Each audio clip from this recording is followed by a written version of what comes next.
This is 7.7 Spinal Cord Notes. The essential question is, what are the major areas of the spinal cord and what are their functions?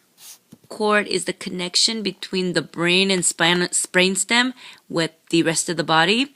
It extends from the medulla oblongata, which exits the skull through the foramen magnum and ends at the lumbar, the L2 vertebrae level. There are 31 pairs of spinal nerves that's connected to the spinal cord, and the spinal cord ends at an area called the conus medullaris, which literally means middle cone. There are two enlargements in the spinal cord. There is the cervical enlargement between the C4 to T1, which is your level of the fourth cervical to the first thoracic vertebrae. And there are nerves exiting from there to supply nerve to the upper limb.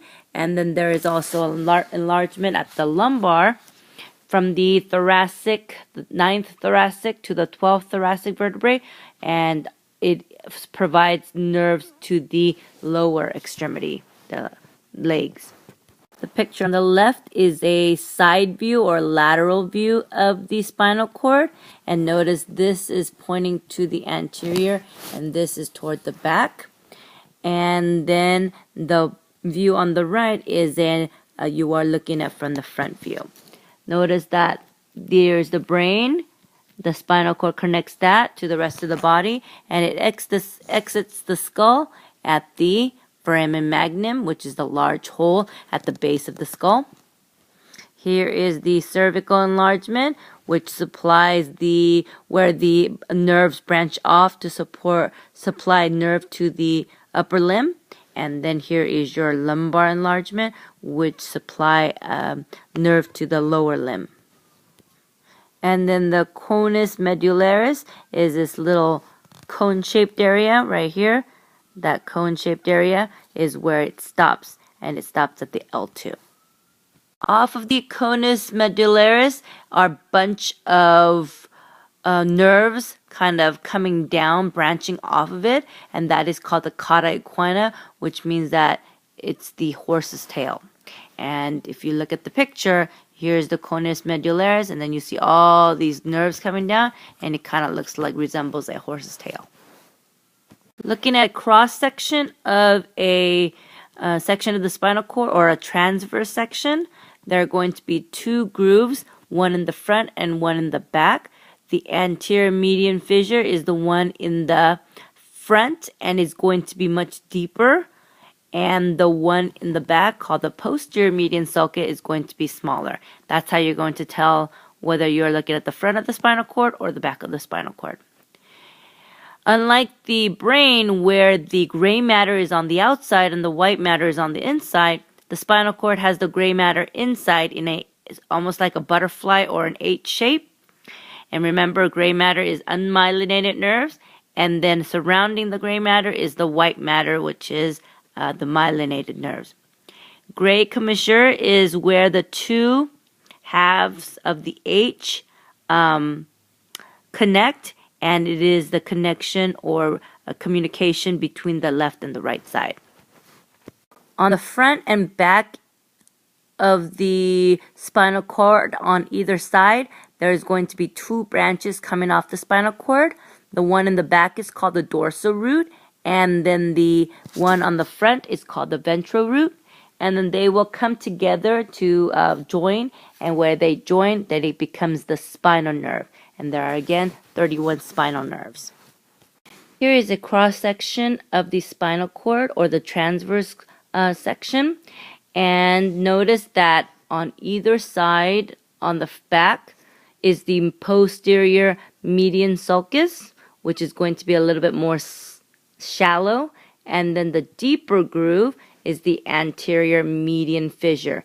Remember, the difference between a sulcus and a fissure is that fissure is much deeper than a sulcus.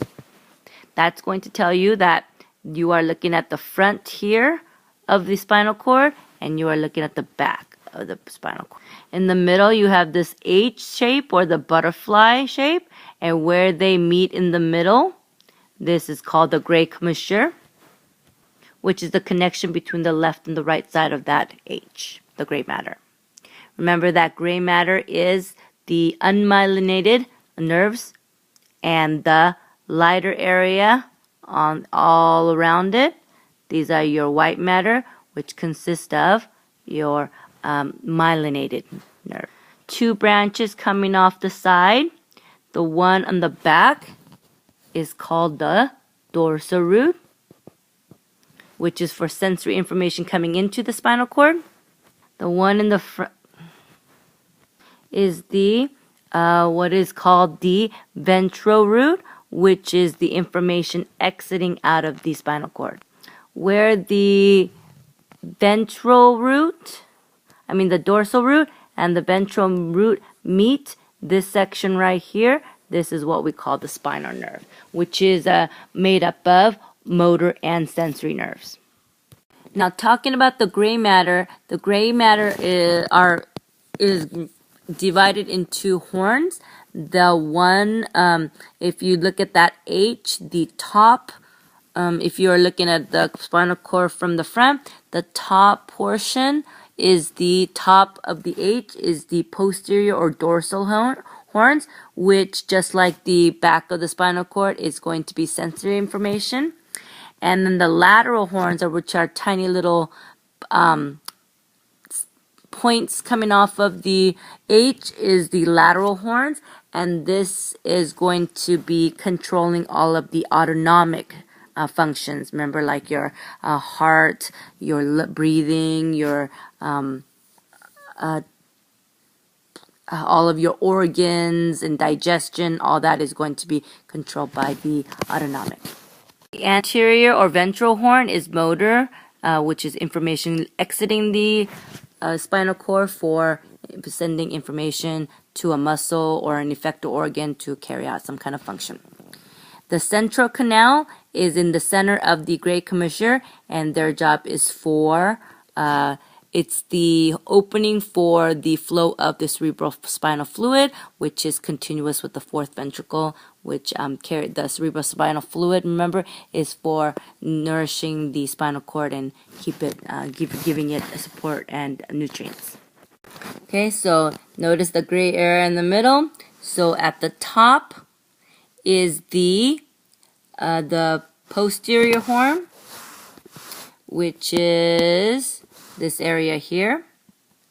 Then you have the lateral horn, which is the little point on the side.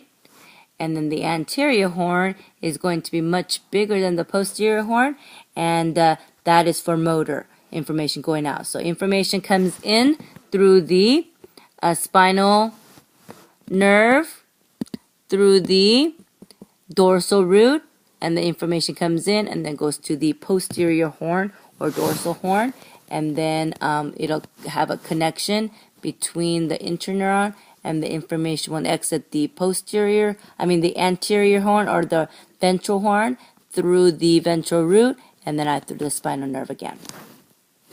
And then here is the central canal, which is the hole or the opening where the cerebrospinal fluid will flow through. The white matter is, again, myelinated nerve fibers and is divided into what is columns and little sections of them. And because it is tall rod, and that's why they call it columns, like a bunch of rods or sticks together that are standing together in bunches. Just like the gray matter, there are anterior sections and there's posterior sections, and there are lateral white columns too. Remember, a tract is a nerve in the central nervous system. Think of it as wires or roadways where information or electricity or electrical impulse is going through. So each tract is going to carry one type of information. It's either going to be a sensory information or motor information, and it's going to carry from one area of the nerve into another section. So ascending tract or sensory are sensory tracts, which means that they are information going from the spinal cord to the brain, And then descending tracts are information that are going down the spinal cord, which means that it is being carried out away from the central nervous system or the brain or the spinal cord. There are two major functions of the spinal cord, and that is that white matter tracts serve as information highway, a connection between brain and the spinal nerves. That's going to send information and send command back to the rest of the body. And then the gray matter, they receive and integrate information, which means it's the thinking part and is involved in reflexes. So the tracts in the spinal cord, the white matter of the spinal cord, is named for where the information is going to. And so example would be here in the posterior spinocerebellar. Remember, posterior is sensory, which means this is an ascending tract. So spinal tells you that it's starting in the spinal cord and the information is going to the cerebellum. There is another one called lateral spinal thalamic. Then it starts in the spine and it's going to the thalamus. And so that's what it's named for. Now, I'm not going to have you memorize all of the different tracts in the white matter, but you do need to know the areas of the gray matter. 7.7 notes homework. Number 1, what are the horns of the gray matters of the spinal cord? Number 2, which area are involved in regulation and control center of the brain? Number 3, describe the location and function of the thalamus.